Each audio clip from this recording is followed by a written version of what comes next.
The Heed the Call podcast is accepting free samples of the Troy Aikman America beer. Drink up, America. Welcome to Heed the Call with Dan Hanzus and Marc Sessler.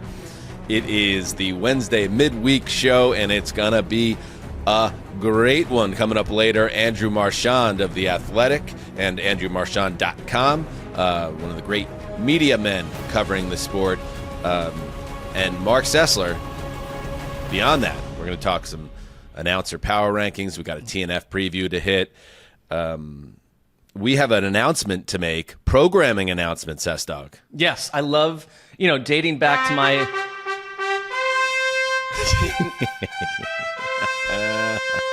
I mean, of course the horn plays like two words into my statement. just make the... I love radio announcements dating back to my childhood, but that doesn't matter. Nobody cares about my childhood. An exclusive, Mark, just move out of the way a second. An exclusive, only on Patreon, the followers of the Heed the Call Patreon, trade deadline live stream spectacular Tuesday, November 5th. Yes, the deadline is coming up. It was pushed back 1 week this year. We will be live as the deadline crosses over. And, either, Mark, it's going to be an incredible deadline with a bunch of stuff to talk about, or nothing to talk about, in which case we're going to be live streaming with the fans and listeners of the show with us, and we'll have a good time either way. I hope the league, this is often not the case, but cooperates with us by giving our program and our programming time slot a bomb, like a news bomb that we can really dig our teeth into. And, I know everything now, it's like league deadline happens, but everything that you needed to know happened like in the 48, 72 hours before. Give us a nice, big, juicy news shocker. Yeah, give us one. And even if we don't, we're just going to hang out with the listeners of Heed the Call, and we'll have a good time. So make sure you sign up to have access to it, patreon.com/Heed the Call. All sorts of goodies over there. The Throwback Podcast with me and Bob Castrone. Coming up this week, we have the Dream Oasis reunion set list we're going to talk about. I know there's another Rolling Thunder with Mark and Jason coming down the pike. Our Friday morning drafts of the games for Sunday every week. And yes, the trade deadline live stream spectacular. Hit us up, patreon.com/Heed the Call, and join the movement. All right. Without further ado, our regular Wednesday buddy. Hit it, Justin.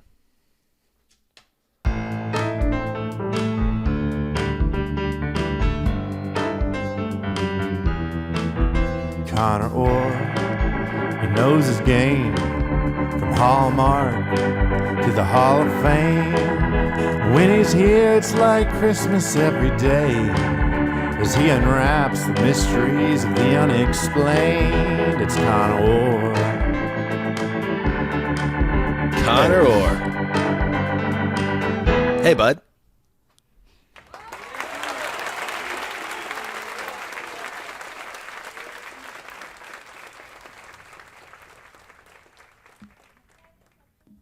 What an intro. I didn't even have my mic on.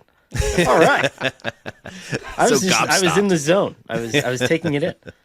What's up, bud? How are you? I'm great. How are you guys? Good. Excellent. Very good. Well, we don't have our own theme songs. You do. So your life is just inherently better. Mark? Cast system.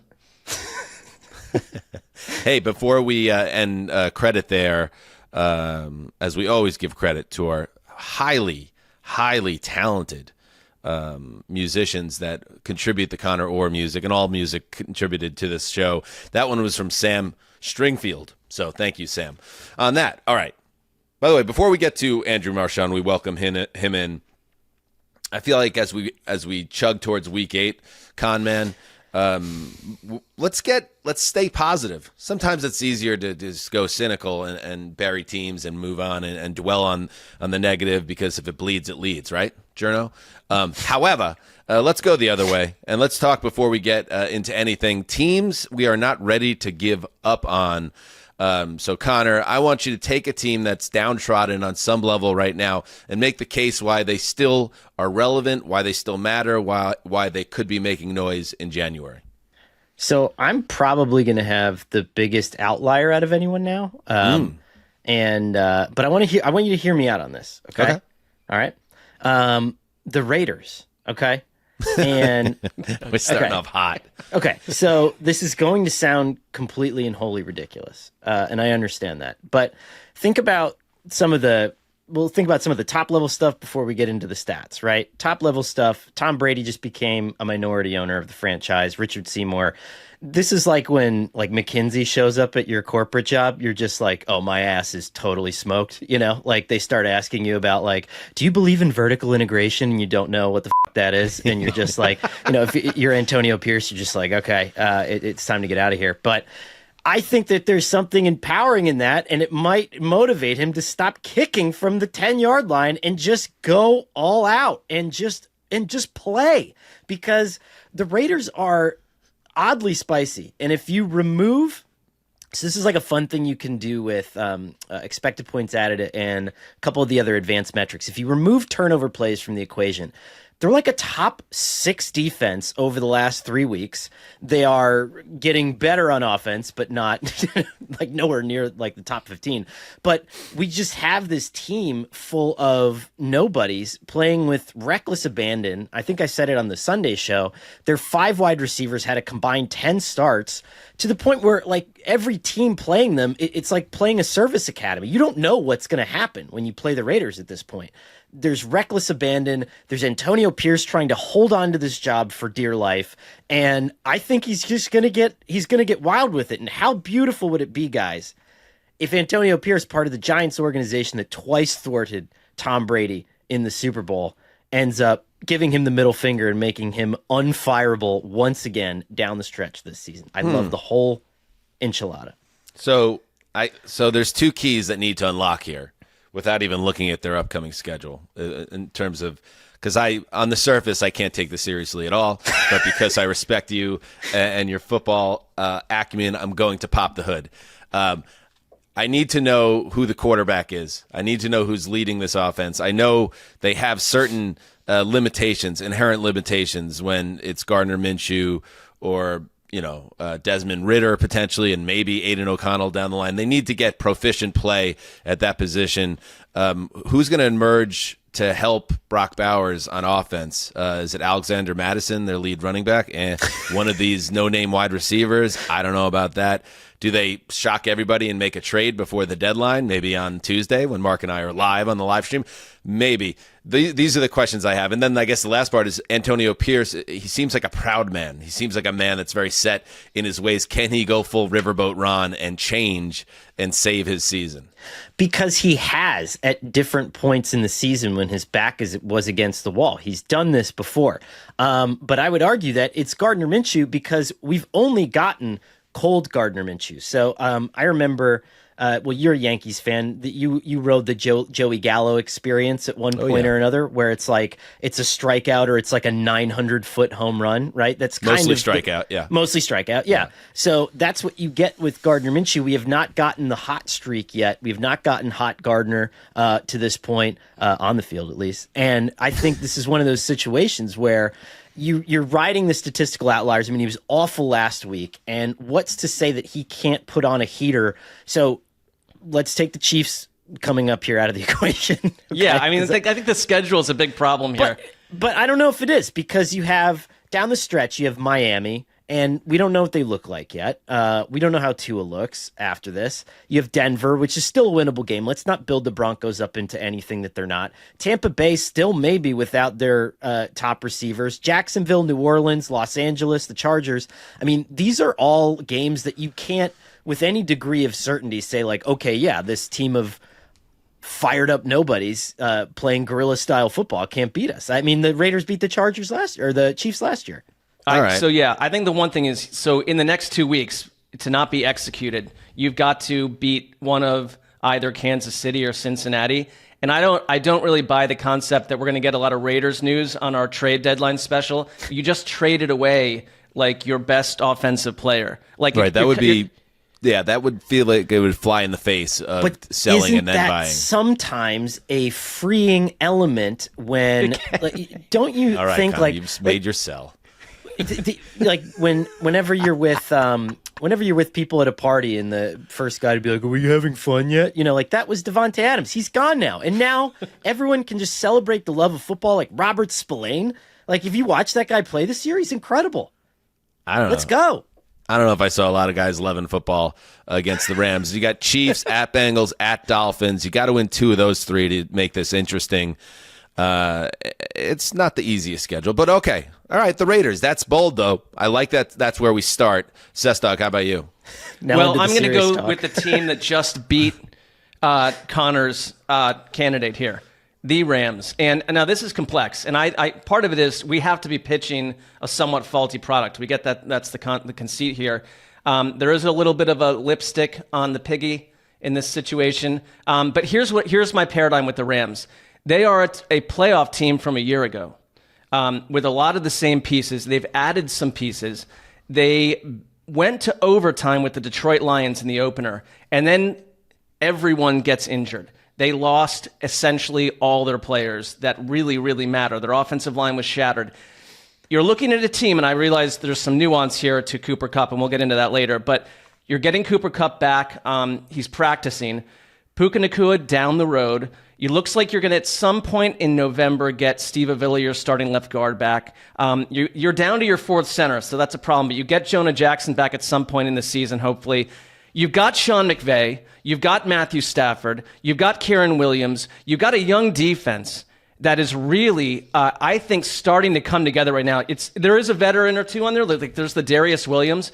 There's Kobe Durant, who's been really good at corner. Jared Verse leads all rookies in pressures. And the second rookie leader in pressures is Braden Fisk. So I think they're a little bit different than what we've thought about the Rams in the past, where it's like Stafford, Kupp, and Sean McVay lead an innovative, changing, evolving offense. I think this defense is a difference maker.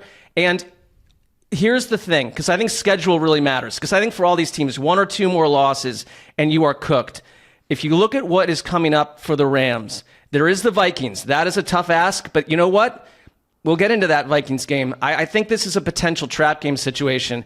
You've got 2 shots at the Seahawks. I think that's a positive for you, or 1 shot at the Seahawks. That's a positive for you in your own division. You've got the Dolphins, the Patriots, the Saints, the Jets, and the Cardinals left on the schedule. There is room if you get healthy and you get back to what you were. And again, they were a playoff team. You mentioned the Eagles there. The Eagles are on there. Well, too. I mentioned what I'm doing is I'm mentioning the easier teams, right, so that it makes my argument stronger. I get it. But no, I think there's a winnable games, and it's like, so it really comes down to the health of the Rams. I think their offense is pretty lost right now, and can you refocus, find yourself, and go on a stretch run? Like I believe in the Rams as a team that could win like 6 games in a row or 5 games in a row. Okay. I mean, they're not as deep at a hole as the Raiders are, for instance. They're 2-4. But I would put them in the same category if we're going to take this team seriously. Yeah, home Vikings, at Seattle, home Dolphins. Got to win 2 of those. Get yourself to 4-5, and then you got a trip to New England with a chance to level up to 500. And if you get back to treading water like that, Connor, it's within the realm of possibility. Now, this is a fairly bold organization that might be thinking differently, and we're going to see ahead of the trade deadline. They might opt out of trying to go 9-8 and squeeze in the playoffs. But if they keep the personnel and they get healthy, this one I'm buying. I am too, and I think part of it too is you not only have to keep the team engaged. I think you have to keep your head coach engaged. I mean, say what you will about Sean. I mean, I think he's committed all the way, but every single year we talk about the potential for, what happens when he decides that he wants to take his Gruden time, and step away. And so give him some pieces for the future, be aggressive again at the trade deadline, find him an answer to, prolong the life of Matt Stafford, all this kind of stuff. I mean, let's figure out a way to get all that done. But I agree with Mark's point. This defense is young. It's fantastic. And you build in an ascension there. And we're talking about that's the gasoline that powers this comeback, I think. And it's funny as I move to my choice because we all pick teams that are going to be playing each other or have played each other. I'm going to go, and this is going to sound like a potential reverse jinx scenario for the fans of this team because I'm at some level of warfare with the Miami Dolphins as a New York Jets fan. First of all, the fact that I'm not picking the star-studded New York Jets just shows once again that I have taken a step back and I wish them the best. Everyone Well, over also there, just your nobility. everyone there in Florham Park, and the people that are fans of the Jets. Maybe it does happen, but I don't see it. I do see the Dolphins, though, as a team that, with Tua Tagovailoa now returning to the lineup in Week 8 against the Cardinals, they have a chance, I think, to hit the ground running and get back right on track. Now, what's working against my Dolphins pick here? Well, for starters, it's that time and the real estate where the Dolphins have historically done their most damage in September and October. We're now edging into late October, where the temperature drops and Miami's functionality on offense has tended to drag. So I'm taking the risk there, but I look at their upcoming schedule, and they are 2-4, like the Rams.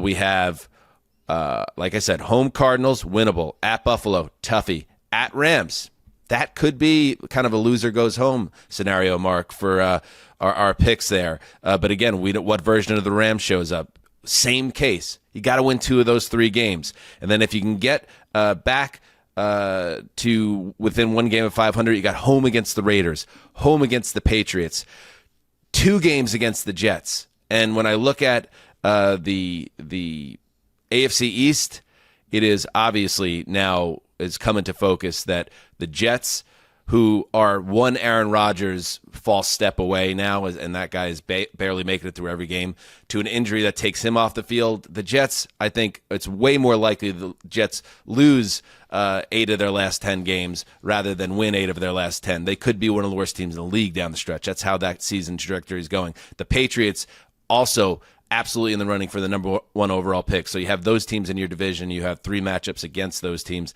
I see it. And I see the pathway for the Dolphins. This is not at all a reverse jinx. If Tua is healthy, this team can come back to life. I think you're helped also.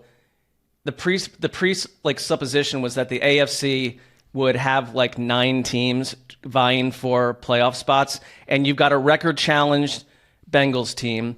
The Jets are the Jets right now. The Browns have fallen off a cliff. And so there is runway for the Dolphins to sneak in as a wild card. Because if it was like you got to try to win the division, I'd hate that. But we've got half these teams make the playoffs at this point. If they're the old Dolphins when Tua comes back, you've got a case. If whatever's been going on continues or they're 40% less for some reason, you don't have a case. And too, I mean, this team has been a track style team and has historically worn down over the winter months. But with this truncated break that they've taken, it's almost like you're not resting or doing load management, but you are forced into some degree of load management with some of your better players. So maybe, you reverse what has happened down the stretch over the last few years. I'm going to say this team is going to be 7-7. Heading into the final 3 weeks, and then we'll see, because you have home against the Niners, obviously going to be a challenge, but the schedule makers have a sense of humor. You got to go to Cleveland and to North Jersey the last 2 weeks, where it will not be pleasant. I know global warming is a factor here, and Mark's going to give us speaking of the Patreon, a global warming 45-minute dissertation next month. But yeah, coming up. It could also be nasty and cold, and that will be a challenge as well. But I think they're going to be relevant in January or at least December. We shall see. So, yeah, it's hope. Hope is a good thing. Maybe the best thing. Connor, you know that more than anyone.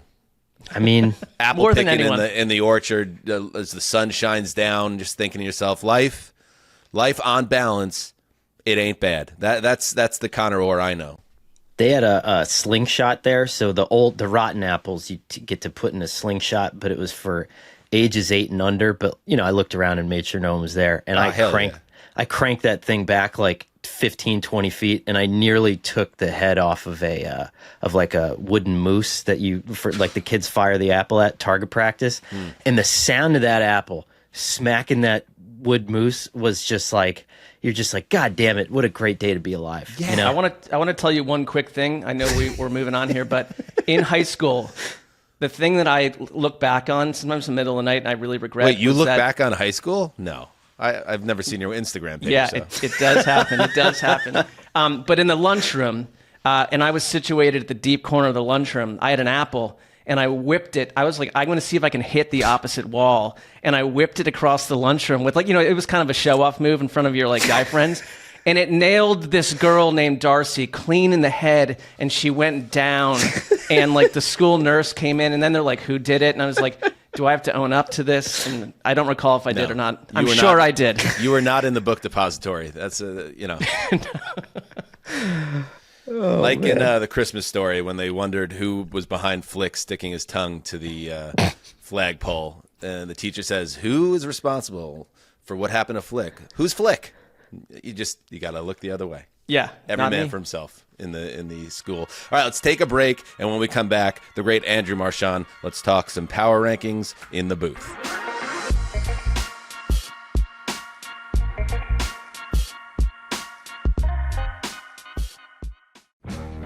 I always used to struggle packing. Do I bring this tiny shampoo bottle? Do I really need it? It was so hard for me until I discovered Mondo's 4-in-1 acidified cleansing bar, a 5-ounce bar that works as shampoo, face wash, body wash, and deodorant. Plus, you can use it to create a rich shaving lather. Mondo's 4-in-1 acidified cleansing bar is formulated with a gentle alpha hydroxy acid that stops odor at the source, and it's clinically proven to control odor for 24 hours. Hang on. Say that again. pH, alpha hydroxy acids. Explain those words to me again, please. I can't and I won't, Mark. I don't know what they mean. I just know that this product works. It was developed by a doctor, Mark. A doctor. Okay, so you're telling me Mondo's 4-in-1 acidified cleansing bar simplifies your hygiene routine, and it's the only thing I need to pack? And you can get it in 3 cologne quality scents. Mount Fuji is fresh and woodsy. Bourbon Leather is sweet and sophisticated, while Pro Sport is clean and citrusy. Well, it sounds like Mondo's starter pack is perfect for new customers like me. I mean, it comes with a solid stick deodorant, a cream tube deodorant, please, 2 free products of your choice, like mini body wash or a deodorant wipe, you can name it, and free shipping. Come on. I mean, luckily I have a discount code to help you get hooked on my favorite smelling whole body deodorant on the market. New customers get $5 off a starter pack with our exclusive code HTC. That equates to over 40% off your starter pack.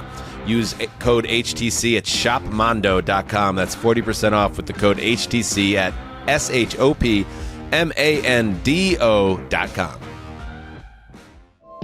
October is almost over, and as you know by now on Underdog, we call it Boostober. Underdog has been dropping new promos, boosts, and discounts every single day this month, but time is running out, so don't miss these specials before Halloween. Just download the Underdog app, sign up with the code HTC, that's our show, and Underdog will give you a free pick to use on your first Cash Pick'em entry, plus up to $1,000 in bonus cash when you deposit, for our U.S. audience only. In Los Angeles, Tom Brady is in Santa Clara getting ready to call that game, but through the magic of television, boom. There he is, joining us right now. That is cool. I like that. man? Wow. Hey, Tom, you've been on the receiving end of a lot of interviews. Now you're conducting them. You're a real TV guy now. Did you like that? Hey, first time ever, literally sitting on the other side in the other chair. Oh, man. I mean, they should just do that with Bradshaw at this point. That was the Fox coverage this Sunday where a hologram of Tom Brady showed up during a part of their studio show. And here is a lead. And I mean, it's a lead, L-E-D-E. During Fox's NFL pregame show, a Tom Brady hologram was superimposed in the studio, so Brady appeared as if he were talking directly to Michael Strahan, Terry Bradshaw, and the rest of the gang.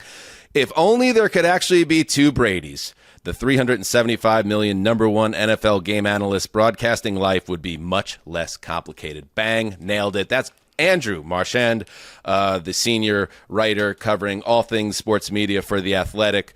Also, the man has his own thing going on at andrewmarchand.com and his podcast over there. Check it out. Welcome back. Welcome for the first time to Heed the Call, Andrew.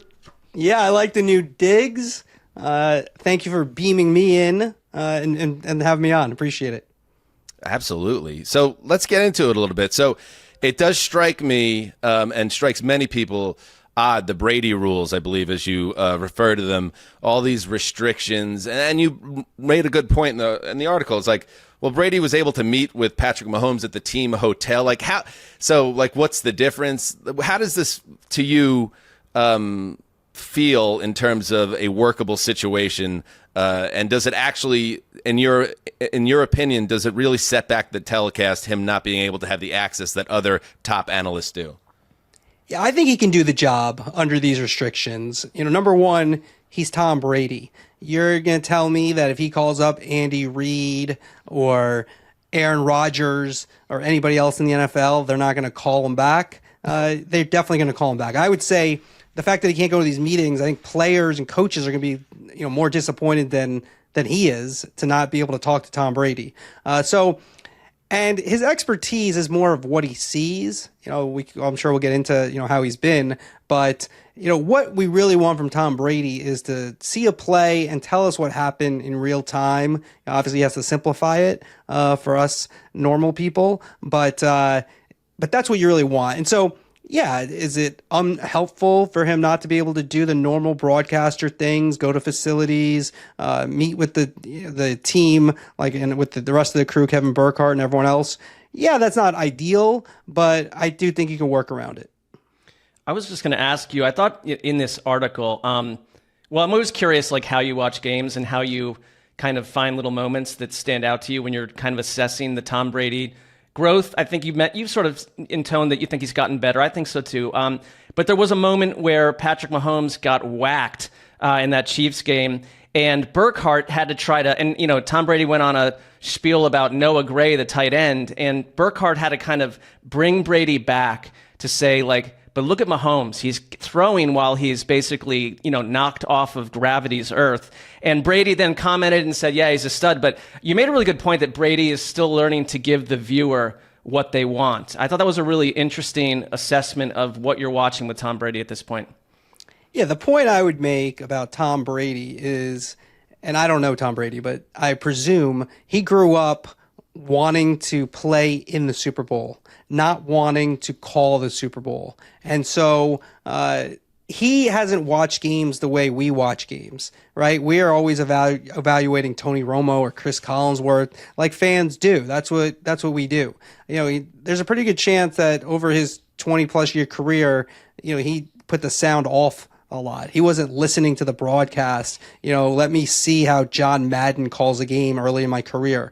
So I think those instincts you can learn them, and it probably did help him that he studied it for a year. But he does feel like someone who has a lot of knowledge, who studied how you're supposed to do it, and it's not like I just say what I think. And I think if you look like Romo, for example, when he first came off the field and did so well, he was very free and easy. He just seemed like very relaxed in the booth, did it his way. And Brady has gotten a little bit better with that. It's just, it's hard to know fully, does he have that full personality? Because you also have to think about it.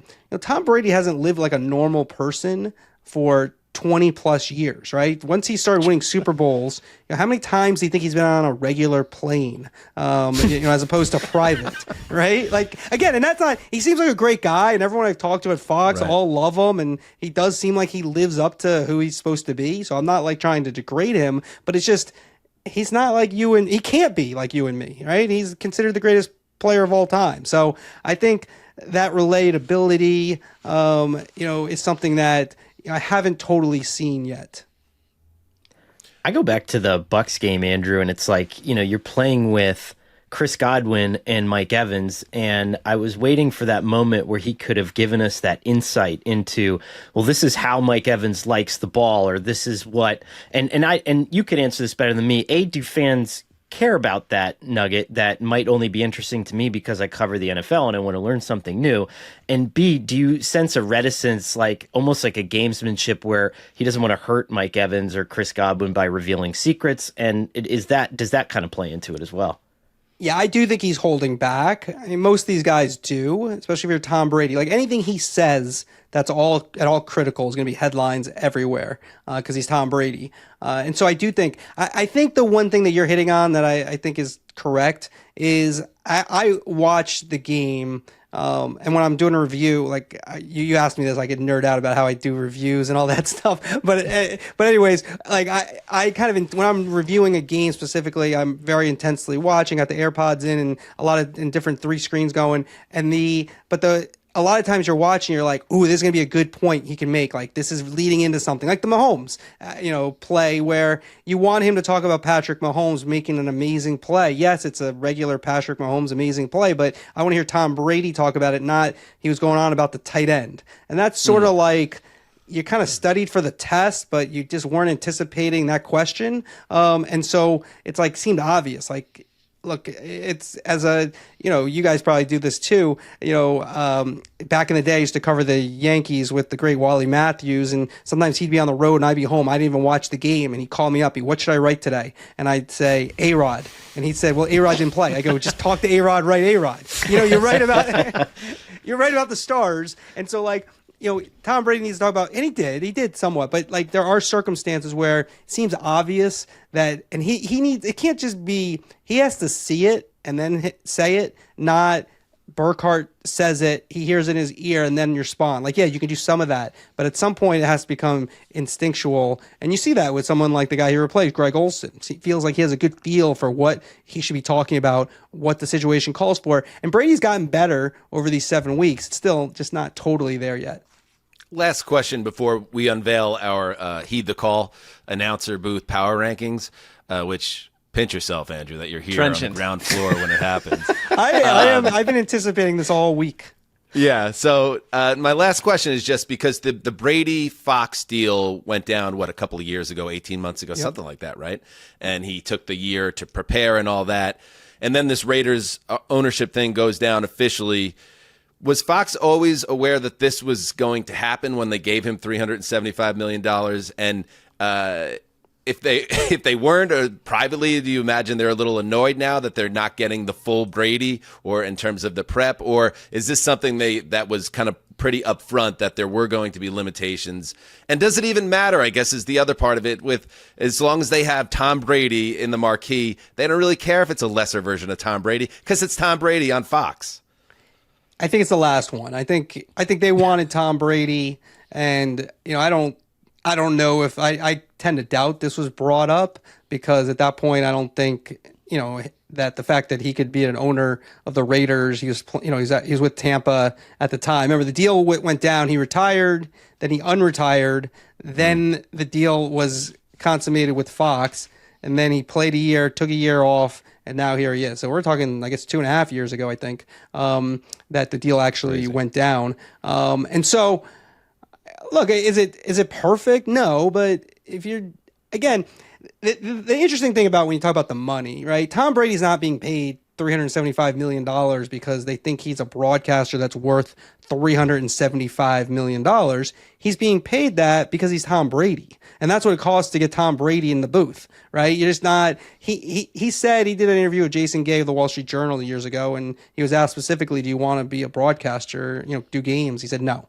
And so, and again, you could change your mind, but he changed his mind because the money kept getting higher and higher. Now, Fox did do videos and all this stuff. They made him comfortable, and I've kind of not argued, but had discussions with some of those people. I'm like, it's the money, guys. I mean, you can talk about videos and comfortable, but if you offer him $10 million a year, I don't think he'd been like, oh, what a great video. Let me take $10 million, which you or I might have taken. So then I think they did a good job in making him want to do it. But at the end of the day, and I can't blame him for that, it's a lot of money.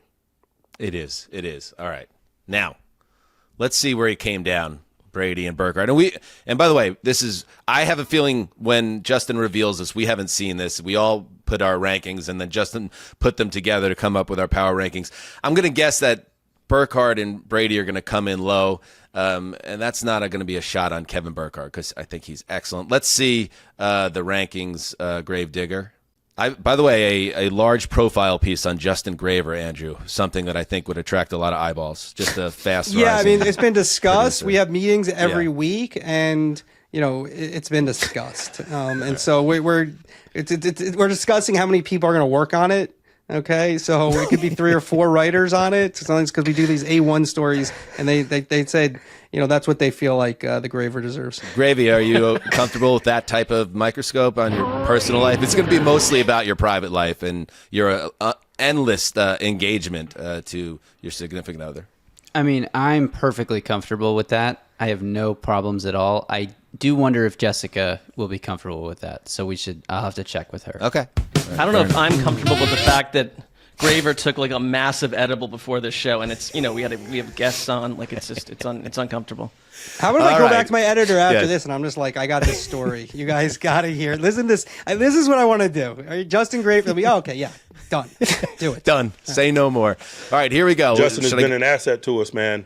Should I go 1 to 9 or 9 to 1, Mark? What's the best way to do this? I think you want to lead up to the. All right. Lead so up coming to in the ninth, king. and this hurts, and I don't agree with it on any level. Al Michaels and Kirk Herbstreit, Prime Video, and this is limited to 9. It's the top 3 teams for CBS and Fox, and then the primetime booths. All right, so Al Michaels and Kirk come in 9th. With a average of 7.3. That's terrible. Burkhardt and Brady is exactly where I thought they would be at 8. In fact, that's where I had them at 8. Sessy and Connor had them a little bit higher. 7, Kevin Harlan and Trent Green coming in at 7 for CBS. Then 6, Tirico and Collinsworth. Oh, come on. All right, let's stop right here. Andrew, I know Collinsworth and the folksy wisdom and the guffawing and all that stuff wears on people. But when I hear Mike Tirico and Collinsworth, that's a big football game to me. So I had him all the way up at number 2. Connor, conversely, had him at 8. Mark at 7. Where do you think? That feels low for that team. Yeah, it feels low to me. I think I'd move Tirico and Collinsworth. I think that's a strong booth. I get it. Collinsworth is a little too much with he just gets stuck on something and it's just Mahomes this, Mahomes that, which we all know Mahomes is great. I think Tirico's a pro's pro. Is on top of everything. So that's a little low for me. I'm looking at the other groupings of who I'd put him ahead of. Come on, 8. Did you hear him talk on Sunday Night Football? He started a story about shopping for Beanie Babies at the airport and then just completely dropped it and just went on. He's like, oh, because Beanie had the 2 picks for Pittsburgh. And he's like, oh, man, when I'm at the airport looking for these things, Beanie Babies, and then just stops and then immediately just makes a hard right turn into the game. That one, I'm like, what that is was happening here? stop You're saying trying that should make him go higher, right? That's what you're saying. It makes no sense. It seems compelling to me. Yes, that's why it's interesting. One One thing that's really tough about this exercise, because I could be an outlier, but Chris Collinsworth, I think he's a nice person. It's not personal. But at that time of the day on Sunday, after I've been watching football for 14 hours, something about him, I don't vibe with. But in general with this exercise, Kevin Harlan to me is the team. I don't love the combination of the team, but sometimes it's the play-by-play guy I adore. I love Kevin Harlan. But the team you can't pitch for. So I don't know. I feel like it's a Jekyll and Hyde scenario with this whole thing. Yeah, it's the play-by-play man sometimes gets the short end, but we all love Harlan, Marchand, and he's always done great work. So I feel a little bad with him being low in this list as well. I mean, it's a tough list. It's a strong list. I don't know. Harlan and Green, I like Kevin Harlan. I don't love him as much as you guys. I think he's very good, don't get me wrong, but he doesn't give you a lot of storytelling. He's got the great voice, he gets excited, but he doesn't give you a lot of, and he gives you a lot of watch this week, see if I'm right, but if you watch, week 8, he'll give you a lot of preseason stories in week 8, where I like if you pick up the story where we're at, right? Preseason stories are great just because you haven't called the team. All right, we're in week 8. You might have been still looking, doing your research. He does a little too much of that for me. Before we go to the top Instead, half, people riveted here. I want to give Al Michaels The guy is drunk. some love Justin's because drunk. Yeah, calm down, Justin. Al, I understand the criticism of Al. I understand that he's older at this point. It broke my heart, although good scoopage by Andrew when Andrew broke the news to Al Michaels that he was benched in the playoffs last year, I believe. The way that the arc of the end of his career, I don't think is befitting the man in terms of legendary status. But again, what I like, is I like to hear the voices of big games, and nothing is bigger than Al Michaels if you're somebody that is in our age brackets. And I'll just say that I see Al, Andrew, at this point as a Yankee fan, John Sterling. John Sterling is not objectively kind of bad at his job at this point. I mean, when they made the final put out of the American League Championship Series. Sterling is talking about the Yankees are celebrating like it's the finale of the Mary Tyler Moore Show. Juan Soto makes the catch. Ball game over. American League Championship Series over. The Yankees are going nuts on the field. I mean, it's a group hug. It's like the end of the Mary Tyler Moore Show. His show went off the air 50 years ago. John, like, not now. I'm sure Susie liked it, but the point is, like, I love John Sterling because that voice is comfort food to me. So Al as comfort food is still a thing to me, and that's why I hate seeing him at 9 here. Yeah, I mean, that's funny that you say about Sterling, because I saw a lot of people on TikTok making that same reference about the Yankee celebration with Mary Tyler Moore. And so, no, look, Al's Al, to answer your question on the football part of it, and you're right, the voice is there. I personally, look, this is what happened. You said it's not befitting of Al Michaels. I would say Al's decided to stay around. So he could have had the perfect ending if he could have gone out in LA, his hometown, calling the Super Bowl. And he had a great call on that last, what was it, the Rams Super Bowl. He could have gone out that way. He wanted, which is his prerogative. He's getting paid a boatload of money, and he flies in private to do these Thursday night games. He's not the same he once was. I personally think like he should do it as long as he wants, but I do think it's better to get ahead of these things than kind of be told fair. to go. And I think he's not. I think he wants to keep going. So I don't think he's. I think he'll be back probably next year unless something unforeseen happens. All right, let's go to the top 5 now. So this is interesting. So Nance and Romo, the number 1 team for CBS, Dan, Mark, Connor all had him at 5.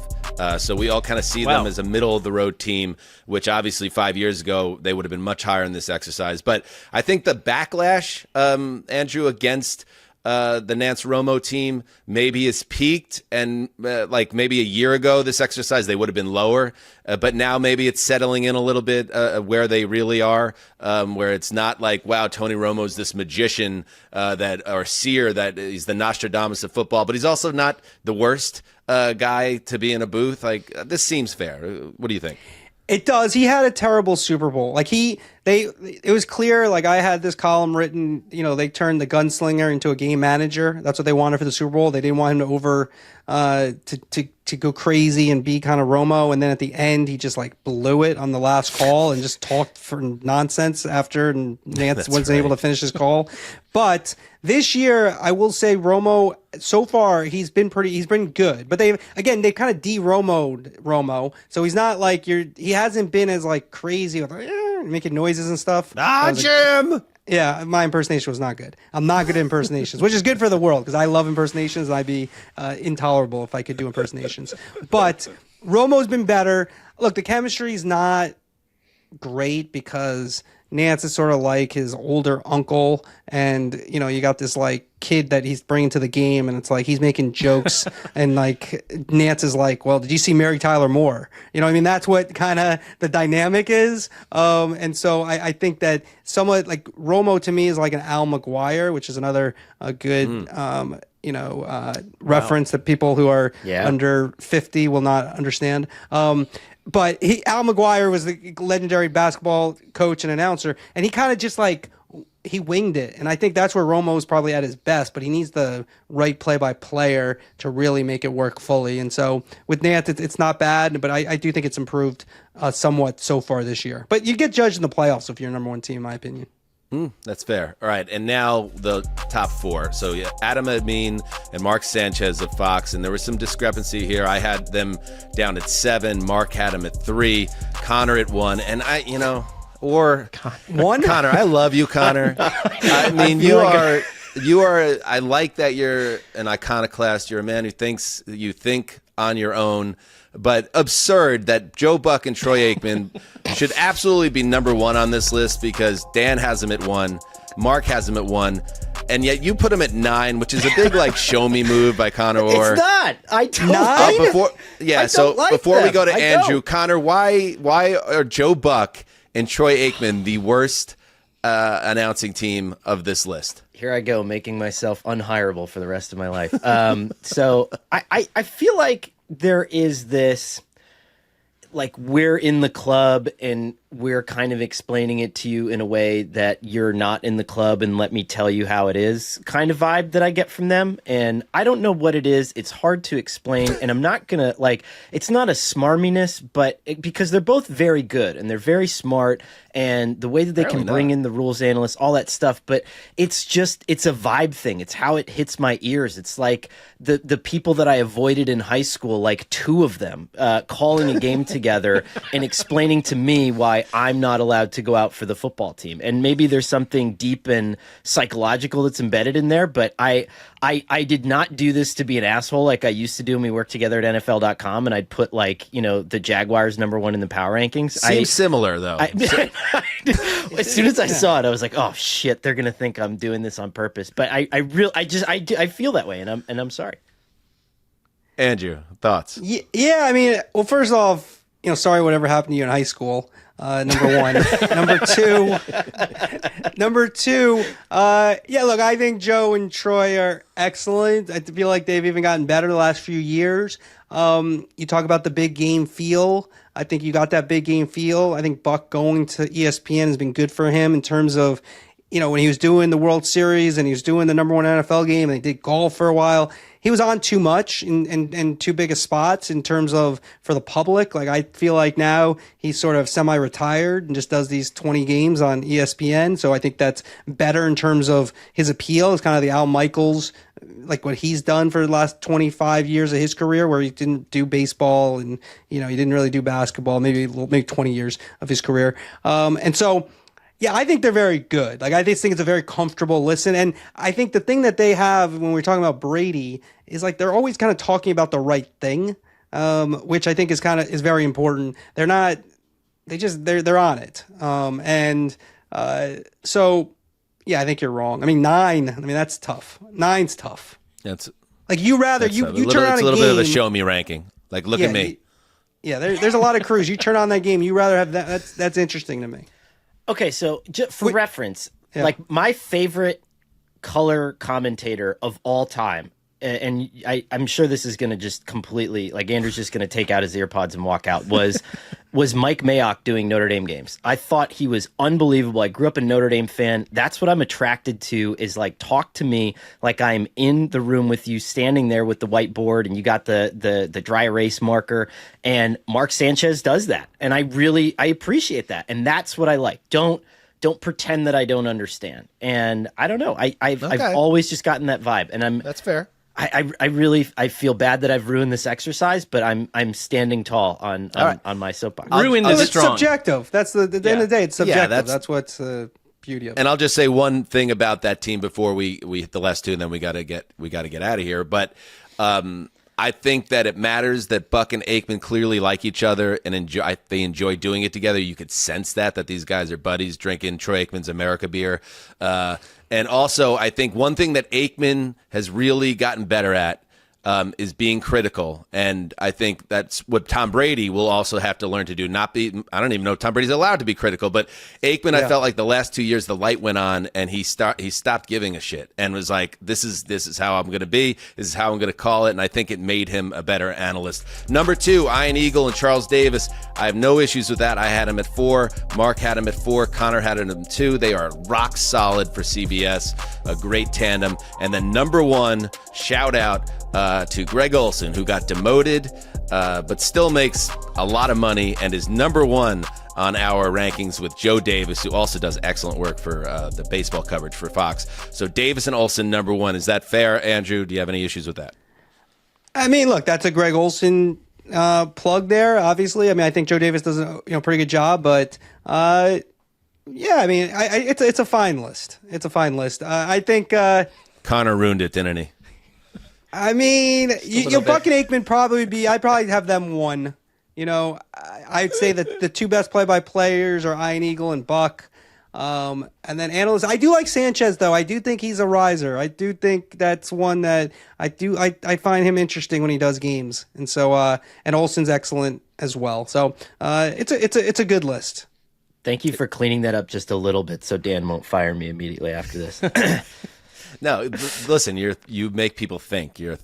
What was your earlier in the show? You had the Raiders going to playoffs. Like you're that guy. turning You're it that guy. around. I have them turning it around. Oh, that's right.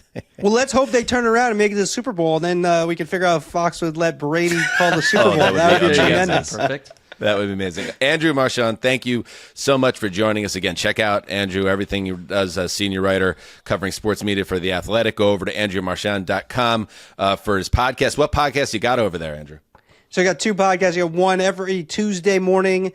We talk about the biggest issues in sports media. So we talked a lot about Brady this week on Tuesday. And on Thursday, it's the main event where we have big wigs from the business talking about the future sports media and how they got to where they are.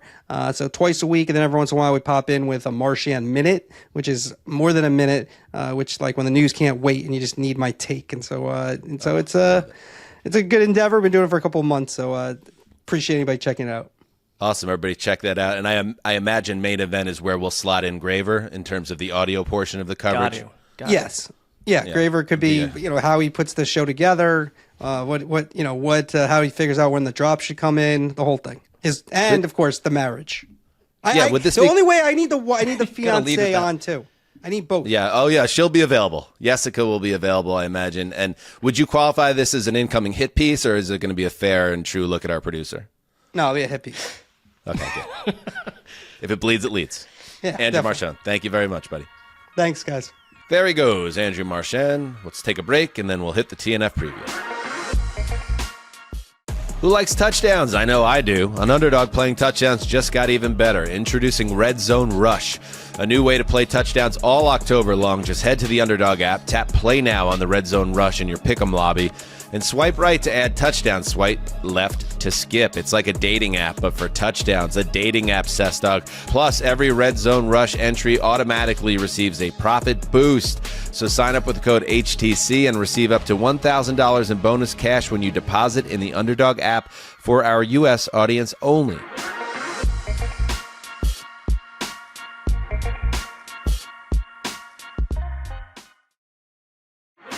All right. We are back.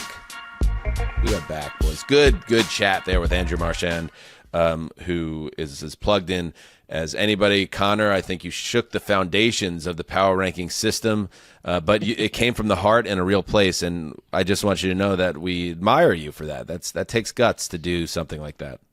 I was, to quote my daughter, I had that "Dad, are you mad?" energy the whole time. Like I was like, "Am I in trouble for the? Did I blow the big interview with Andrew Marchand?" But no, it's honestly how I feel. When I did it at the NFL Network, it was purely to annoy certain people, and but this time it was very serious. I sent a text to Sessler actually in the middle of that.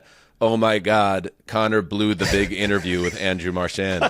And I responded, just Dan, let's give him a chance to, talk this out. It is like super subjective. It's super subjective. And so it's like, I completely think it's valid for you to, like Mike Collinsworth one, he's been annoying me for a very, very long time. And I can't find anyone that agrees for the most part. Like, I'm sure it's not like Joe Buck has been great about here. I'm going to try to walk this back about 30%. But no, I'm kidding. Joe Buck's been great about like embracing the hate and everybody hates Joe Buck, whatever. It's not that. It's just, it's a sound. It's like a tone, and it's like something that's very tribal and genetic that's like baked into my body, and I just don't hear it. It's like Sonic Youth. It doesn't make sense to me, but some people depend on it. They love it. So it is what it is. Respect.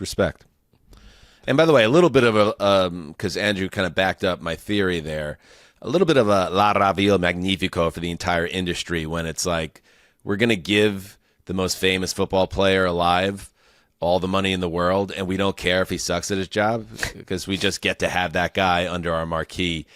That tells you a little something. Media. It's not really about the fan experience and whether you get, as the football fan, the best product.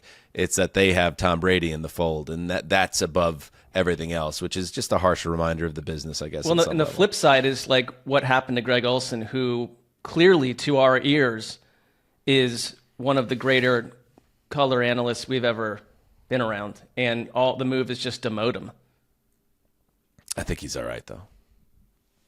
Somebody told me like what he actually is making, Greg Olsen, which is still outrageous. And if he continues to kick ass, he's going to end up right back where he belongs, which is a number one guy. But we saw him at the Super Bowl. Strange situation. We saw him at the Super Bowl in Vegas in the casino, and he's like, "Hey, fellas." Now I don't think he had any idea who we were, but it was just Greg was. Let's put it this way: he was feeling no pain when we ran into him in that casino. But good for him. He looked like a Roman god, but a Roman god who had had a number of beers, a lot of wine.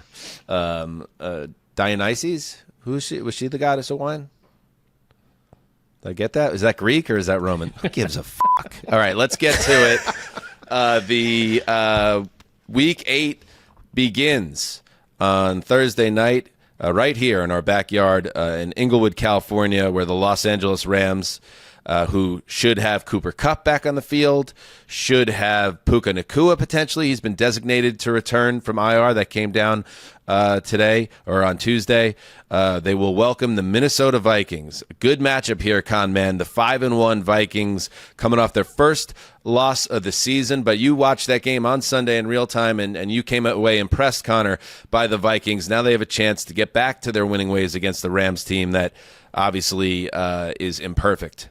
This is the one time I won't normally overplay the coordinator knows the other guy matchup, but in the Rams school specifically, they're all trained to think a certain way. They all espouse different ideas. And so I would guess that over time, it's, this collaborative offensive process that they have, and I'm sure Jordan could speak to it far more eloquently than I am, but how Sean McVay knows how Kevin O'Connell thinks. He knows exactly how he thinks, and Kevin O'Connell knows how Sean McVay thinks. And so this is one of these fun matchups where Sean McVay could have stumbled upon some conversation that they had, over 3 or 4 years ago, and just completely plug what the Vikings are trying to do offensively and throw this game into a tailspin and, just throw them off their mark. And that's what I love about this game, and specifically games between guys in the Shanahan tree and the McVay tree. They all kind of fluster each other a little bit.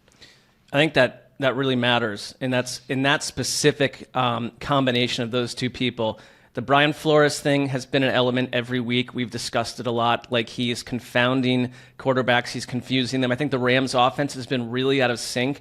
Thursday night games, to me, are just a different beast, and it matters if you're the team on a short week that has to travel west. And there is this weird trend this season that is legitimately like a thing. Teams coming off a tussle, a tete-a-tete with the Lions, the very physical Lions. Here's what's happened to them. The Rams played the Lions in that first week and got waxed the week after. The Bucs played the Lions, beat them, and got banged by the Commanders 1 week later. The Cardinals played the Lions and gave up 42 points the next week. Seattle played the Lions and were physically tortured by the Giants of all teams 1 week later. So I just think these things on a short week, the Lions seem to beat people up, and I wonder if there's it's sort of like a Detroit Lions hangover effect, and I just don't love having to travel west, and I think the Rams are banged up and get Cooper Kupp back. Is it a potential trap game scenario for the Vikings, or is this team, because if you're a true Super Bowl contender, none of that matters, and you handle your business against a team that has no business beating you with how many people are out of the lineup? See, okay. Well, if Kupp is back, and we're going to get to Kupp in a second, but I don't think this is a pushover team, I especially on the road in primetime. I don't think this is like the Vikings absolutely what a farce they are if they don't win. I don't think this is an easy matchup. And next week, to the point of trap game, home against the Colts isn't exactly like looking ahead to a showdown against Patrick Mahomes or something. I don't even know. Isn't that what a trap game is? Typically, it's like a game that's against a lesser opponent before you have like a big time showdown. I know we're getting into like, a gray area. I think more like a hangover game from the Lions. They actually have an awesome schedule coming up, the Vikings. I mean, look at the schedule. They have the Rams, who are 2-4 right now. They have the Colts at home. Then they're at Jacksonville, at Tennessee, before they go to Chicago to face the Bears. We'll see where the Bears are at that point. But the Vikings have a nice lane here to continue to stack wins. And while I'm saying that the Rams are not a pushover, yeah, the Rams, I'm guessing the Desert Con Man has them favored in this game. And they should win this game. If they continue to play at the level they've been at for the majority of the season, yes, it should be a 6-1 Vikings team. But Thursday night's weird. You kind of got to throw a lot out the window. So I went back and I checked, and so when the Rams played the Lions in the season opener, there's a stat called series conversion rate, which is the rate in which a series starting on first down earns a new set of downs. The Rams, if they started a drive with a pass against the Lions in week 1 with a full complement of their healthy players, were converting at an 80% clip against the Lions defense, which was fully healthy with Aiden Hutchinson. Like, this team can move the chains. And if you can just maintain possession, keep the ball away from the Vikings, and play this weird game where you can win 19-13, I really don't put it past the Rams at this point. Should be a good game. Puka Nacua, by the way, a little more clarity on that. So he's been designated to return from injured reserve. It opens up a 21-day window to return, and Jay Glazer recently reported that he could be trending more toward an early November return. So you're not going to see him in all likelihood this week, but maybe week 9 or week 10. So they're getting back. They're getting back. Speaking of Cooper Kupp, our great friend and beat reporter for The Athletic covering the Los Angeles Rams is Jordan Rodriguez, who will be on the preview show on Thursday. But I also asked her, and she was kind enough to oblige and wear some really stellar aviator shades while she did it. A video dispatch on what she's hearing around Cooper Kupp, who has been bandied about as a potential trade target with the deadline coming up on November 5th. Here is what Jordan sent along. Hey guys, news today that the Rams have been in trade conversations with a couple of different teams about what a potential Cooper Kupp trade might look like. Now, this is significant, as you guys know, for a variety of reasons. One, the salary, we have to be thinking about that. That's a $7.5 million roster bonus in the spring, less so the base salary remaining of the $15 million base this year, because the year's already halfway over. So that, in the future timeline, is potentially what could be being discussed in terms of other teams wondering if the Rams are able to take on any of that. You would certainly want that if you're another team asking about this potential trade. And then you're also, it's significant. This is the Rams, it's out there that the Rams are considering what the future might look like without their former number 1 receiver. And yes, he's been hurt for the last 3 seasons, but what a crucial part he was to that Super Bowl team and Triple Crown winner. So this is a fluid situation. I want to stress that. The Rams also today, what's today? Tuesday, losing track of space and time. Tuesday opened Puka Nacua's 21-day practice window. So I want to reiterate how fluid this situation is. Yes, the Rams have spoken with other teams about the potential of a world without Cooper Kupp and what that would look like to facilitate that from both sides of the equation. But this is also a team that is starting to get healthy and getting its player who they have now deemed sort of it's their future and the number 1 receiver on this team, not to take anything away from Kupp's contributions in the past, but Puka Nacua is going to be the player that this offense will start to run through either in the short term or also in the long term, whether or not Cooper Kupp is on the roster, because it already started going that way in 2023, as we saw with Cooper Kupp out in the beginning. All right, thank you to Jordan. Wonderful dispatch, and I'm reading the tea leaves, or in my own mind translating what I heard there, Mark, which is Kupp and Nacua, they could be part of a playoff run for the Rams, but if the deadline is on November 5th, they have a Vikings game on Thursday, and then they are at Seattle on November 3rd. You lose both those games, and you're 2-6. I think there's a very high chance we could see a move of Kupp at the deadline. So this game is even more important, especially for those of you who do not want to see Cooper Kupp moved away from the Rams if he's your favorite player or you have a $87 jersey. A lot riding potentially on the next 2 weeks, starting with Thursday night.